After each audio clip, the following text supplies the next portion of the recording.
오늘도 매일의 기도를 통해 하나님께 더 가까이 나오신 여러분을 환영하고 축복합니다. 오늘도 주님과 동행하시는 하루 되시기 바랍니다. 주님과 친밀한 교제를 갖는 시간이 되시길 기도합니다. 우리 가운데 이 복음이 선포돼야 되는 거라고 이야기하고 있습니다. 자, 오늘 성경은 아주 단순하고 명료하게 말하거든요. 이제 복음이 선포되어야 한다. 자, 그런데요, 여기서 이제 우리가 중요하게 기억하고 알아야 될 것이 있습니다. 그것은 뭐냐면 복음은요, 간직하는 것이 아니라 전하는 것이다라는 겁니다. 여러분, 우리 마음에 좀 담아야 되는 것과 전하는 것을 좀 구분할 수 있어야 되거든요. 자, 그러니까 이제 얼마 전에 어떤 분이 저한테 그런 얘기를 하시더라고요.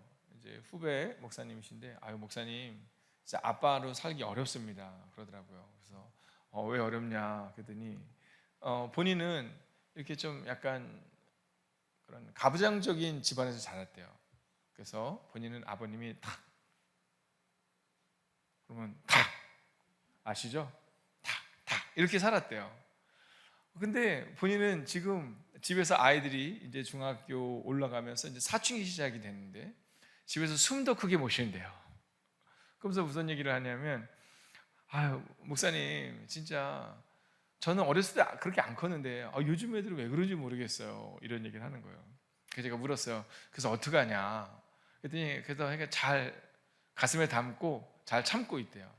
그래서 제가 너무 잘하고 있다, 너무 잘하고 있다. 여러분, 목회자의 집안에서도 또 우리 임원들의 집안에서도 집사님의 가정에서도 우리 아이들이 사실은 신앙생활을 멀리하는 경우가 있거든요. 그 이유 중에 하나는 우리가 좀 담아둬야 되는 것은 확 해버리고, 또 사람들에게 선포해야 되는 것은 여러분 말하지 않는 모습을 우리가 본다라는 거죠. 좀 제 말이 마음에 안 들어서 나가는 거예요? 네, 알겠습니다.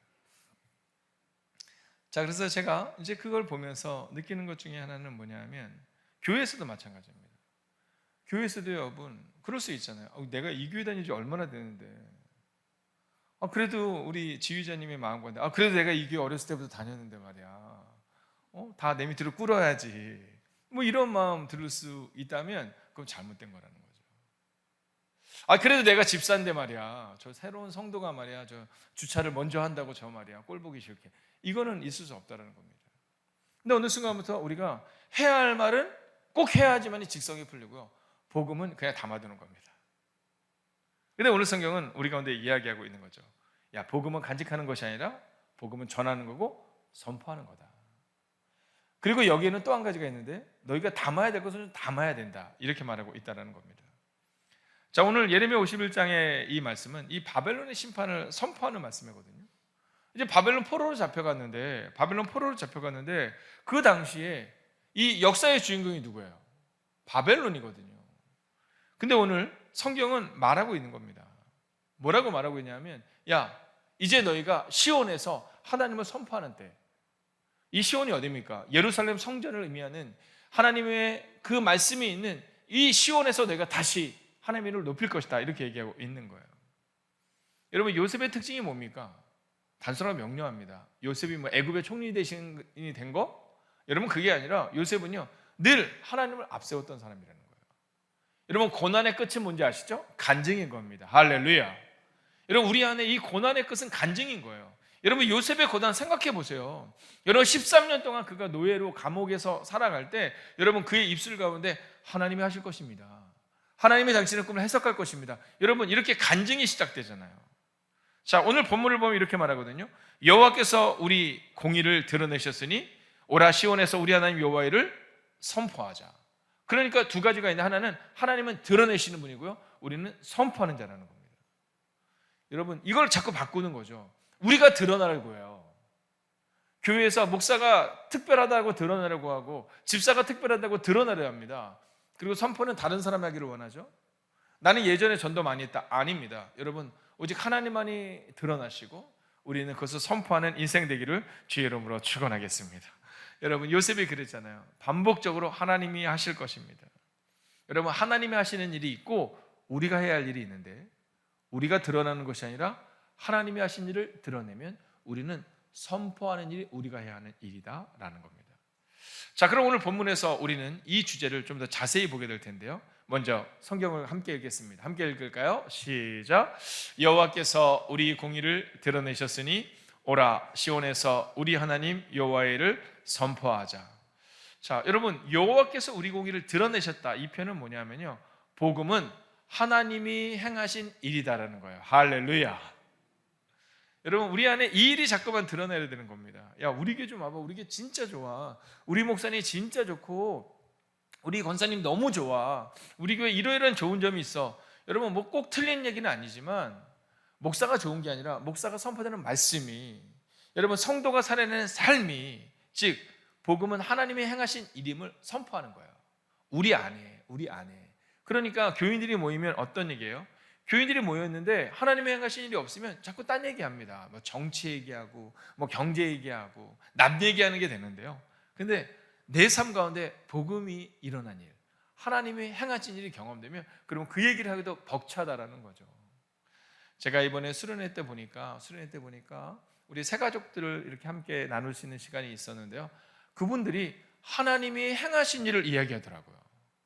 어떤 분은 10년 만에 교회로 오신 분도 계시더라고요. 근데 10년 만에 오셔서 한 6개월에서 1년 정도가 채 되지 않았는데 하나님이 행하신 일을 선포하는 거예요. 그 전에 10년 동안에 내가 어떤 방황을 했고, 내가 10년 동안에 교회를 안 다니면서 어떤 아픔이 있었고, 이 얘기 의미 없고 이런 얘기 하지도 않았고, 이제 하나님이 다시금 그를 10년 만에 12년 만에 불러주셨는데, 그런데 그 안에서 하나님이 행하신 일을 선포하더라는 거예요. 그러면 여러분, 목사는 뭐라 그랬겠습니까? 네, 아멘 이렇게 얘기하는 거죠. 그러니까 우리들도 마찬가지입니다. 교회에서 누군가 간증을 하면 그것에서 아멘으로 화답하는, 여러분 악수를 한다라고 표현을 할 때 이 악수의 표현이 무슨 표현인지 아시죠? 여러분 주일날 인사하면서 할 텐데요. 이 악수를 한 이유는 내 손에는 당신을 해칠 무기가 없습니다. 이게 악수래요. 그러면 목사님 왜 손을 이렇게 흔들어요? 예전에는 총이 있기 전에는 그때 칼이나 뭐 단검 같은 게 여기다 숨겨 있기 때문에 그거 없다는 걸 알려주는 거래요. 이게 악수라는 겁니다. 여러분 교회 내에서 샬롬을 부르면서 샬롬을 함께 선포하면서 그러면서 남 얘기한다? 이건 여러분 그리스도인이 아닌 겁니다. 제가 분명히 얘기하는데 그는 그리스도인이 아닌 겁니다. 그리스도인인 척 하는 사람일 뿐입니다. 물론 구원은 받겠죠. 그건 하나님만이 하신 일이니까 제가 말할 수는 없지만 여전히 어린아이 같은 모습으로 여전히 나만 봐달라는 모습이 아니라 여러분 하나님이 행하신 일을 말하는 사람. 여러분 그래서 우리는 늘 이 질문 앞에 서야 되는 거예요. 하나님께서 내 삶에 행하신 일은 무엇입니까를 늘 질문해야 되는 겁니다. 저녁마다 성찰을 해야 되는 이유가 여기 있는 거예요.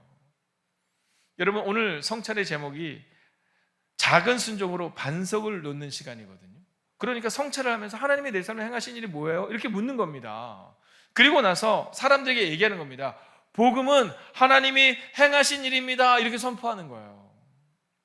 여러분 그런 사람들이 바로 그리스도인이다라는 겁니다. 우리 새벽이지만 이 새벽을 뚫고 나오신 우리 옆뒤자 한번 이렇게 인사할까요? 나에게 행하신 일을 당신에게 언젠가 간증하겠습니다. 한번 선포할까요? 나에게 행하신 일을 언젠가 당신에게 간증하겠습니다. 여러분 간증이 있어야 되는 겁니다. 여러분 간증이 있어야 되는 겁니다. 간증은 좀 길어도 됩니다. 근데 여러분 간증은 짧고 남 얘기는 길잖아요. 여러분 간증은 짧고 내게 힘든 일, 내게 고난당한 일은 길잖아요. 아니에요. 고난의 끝은 간증인 거예요. 그래서 여러분 저는 우리 교회인들 가운데 고난이 없을 수는 없지만 이 고난의 끝, 간증을 나누는 사람들, 고난은 가슴에 담고 간증을 선포하는 여러분 되기를 주의 이름으로 축원하겠습니다.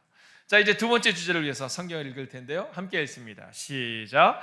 여호와께서 우리 공의를 드러내셨으니 오라 시온에서 우리 하나님 여호와의 일을 선포하자 이렇게 말합니다. 자 뭐라고 말합니까? 우리 하나님 여호와의 일을 선포하자. 근데 여기 재미있는 표현이 나오지 않아요? 오라 시온에서 우리 하나님, 즉 우리가 함께 선포하자 이 얘기를 하고 있는 거예요. 즉 두 번째 주제는요, 복음은 함께 선포해야 한다라는 겁니다. 여러분 이게 우리라는 거 이거 중요합니다. 여러분 오늘도 기도 끝나고 나서 연약한 종을 위해서도 기도해 주시겠지만 특별히 교회를 위해서 기도하셔야 합니다. 여러분 교우들을 위해서 기도하셔야 됩니다. 왜냐하면요 우리가 얼마나 무서운지, 여러분 이스라엘 백성들이 40년 동안 광야를 헤매잖아요. 여러분 이 세대는 거기서 태어난 사람들은 불만을 피하지 않았습니다. 애기들이었어요. 태어나지도 않은 애들이 대부분이었습니다. 근데 어떻게 돼요? 40년을 헤맵니다. 누구 때문에? 1세대 때문에. 여러분, 저는요 종종 두려울 때가 있어요. 종종 두려울 때가 있어요. 그때가 언제냐면, 우리 교회 안 다니고 다른 교회 다니면 진짜 행복하게 신앙생활 할 수 있는데, 하필 우리 교회 다녀서 만약에 불행하다면 여러분 슬픈 일입니다. 여러분, 청년들이 100명이 오고 1000명이 오고 10,000명이 오는 게 무슨 의미가 있습니까? 지금 내가 사랑하는 나의 가족, 혹은 내 옆집에 있는 내가 늘 마음을 썼던 그 청년, 여러분, 그들이 없으면 무슨 의미가 있습니까? 그래서 오늘 성경은 말하는 거예요. 야, 복음은 함께 선포해야 되는 거 잊지 말아라. 여러분, 싸우고 나면 전도하고 싶어요? 전도하고 싶어요? 네, 그래도 전도해야 되죠. 네, 그래도 전도해야 되지만 어렵잖아요. 그렇잖아요. 여러분, 싸우고 나면 교회에서 봉사하고 싶어요? 봉사하고 싶어요? 네, 봉사하고 싶죠. 그렇지만 마음에 불편하잖아요. 마음에 불편하잖아요. 저는 이제 결혼을 하고 나서 정한 게 있습니다. 그것은 뭐냐면, 제가 설교를 하는 당일이나 그 전날은 저도 말을 조심하고, 그리고 가족들도 저한테 함부로 말하지 않는 것을 아예 이제 저희 가정에서 불문율로 삼았습니다. 그래서 저는 주일날이 좋습니다. 여러분, 작은 것 같지만 우리가 정해야 되는 겁니다. 우리의 마음 가운데 내가 우리 교인들을 볼 때마다 내게 당신을 향한 무기가 없습니다라고 악수를 하듯이 꼭 안아주듯이, 여러분, 함께 선포하고 함께 내가 걸어내겠다, 이 마음을 잊지 않아야 한다라는 겁니다. 여러분, 저는요 정말 우리가 함께 모이면 이 얘기가 늘 있으면 좋겠어요. 하나님이 이번 주에 우리 가정에 이런 일을 행하셨잖아. 하나님이 이번 주에 놀라운 일을 행하셨잖아. 지금 비록 내가 고난 가운데 있지만 내가 그 집사님 얘기를 들으면서 너무 은혜가 되었잖아. 그래서 내가 마음을 정했잖아. 언젠가 하나님이 내 삶도 우리 가정을 바꿀 것이니 나는 믿음으로 살아내겠다. 여러분, 모이면 간증하고 모이면 고난을 향하여 기도해주는 우리 주님의 교회가 되기를 주의 이름으로 축원하겠습니다. 여러분, 그래서 우리는 이 성찰, 내 삶에 행하는 하나님의 일을 고백하는 시간을 가져야 합니다. 여러분, 이게 습관이 되어야 됩니다. 여러분, 다니엘이 3번씩 이 성찰을 하거든요. 하나님 앞에 나아가거든요. 고난이 있을 때나 기쁠 때나. 여러분, 그래서 그 입술 가운데 하나님이 행하신 일을 얘기할 수 있는 겁니다. 여러분, 성찰의 사람이 되십시오. 기도의 사람이 되십시오. 말씀의 사람이 되십시오. 섬김의 사람이 되십시오. 용서의 사람이 되십시오. 낮아짐의 사람이 되십시오.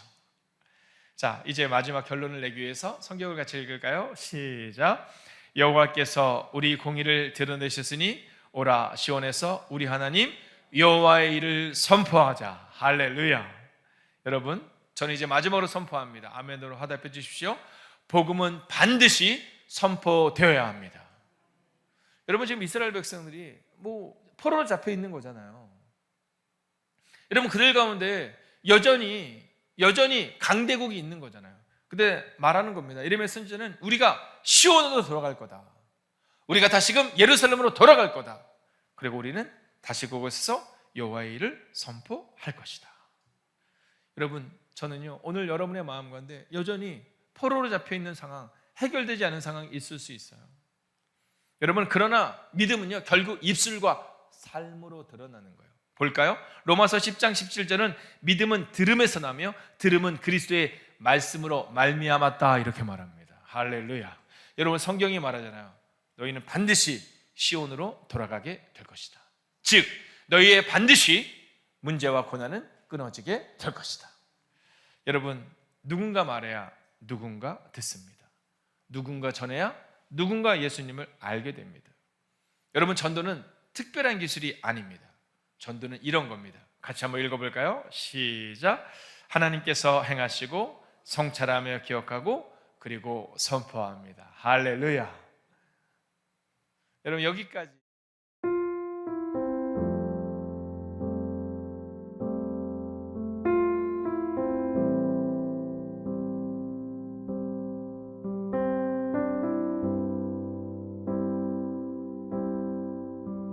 첫 번째, 은혜 가운데 무사히 마친 수련회를 감사드리며 이번 수련회 동안 각 사람의 심령에 새겨진 은혜의 말씀과 결단들이 일회성 이벤트로 끝나지 않고 매일의 삶 속에서 계속 열매 맺게 하소서.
두 번째, 주님의 몸된 교회를 섬기는 교역자들과 사역자들에게 성령의 충만함과 건강을 더하시고 영육간에 지치지 아니하며 늘 감사와 기쁨으로 충성스럽게 사명을 감당하게 하소서.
세 번째, 육신의 질병과 연약함으로 고통받는 환우들을 불쌍히 여겨주시고 주님의 능력의 손으로 안수하시어 모든 통증과 질병이 깨끗이 치유되고 영혼이 강건해지는 은혜를 베풀어 주소서.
네 번째, 십자가의 복음만이 모든 사람을 구원에 이르게 하는 유일한 소망임을 믿사오니 우리에게 담대함과 열정을 주시어 만나는 모든 사람에게 예수 그리스도의 복음을 담대히 선포하게 하소서.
5번째, 우리의 가정과 일터가 복음의 빛을 발하는 거룩한 현장이 되게 하시고 세상의 어둠 속에서 타협하지 않으며 오직 예수님의 사랑과 진리를 증거하는 복음의 통로로 쓰임받게 하소서.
하나님께서 우리의 기도에 영광 받으셨습니다.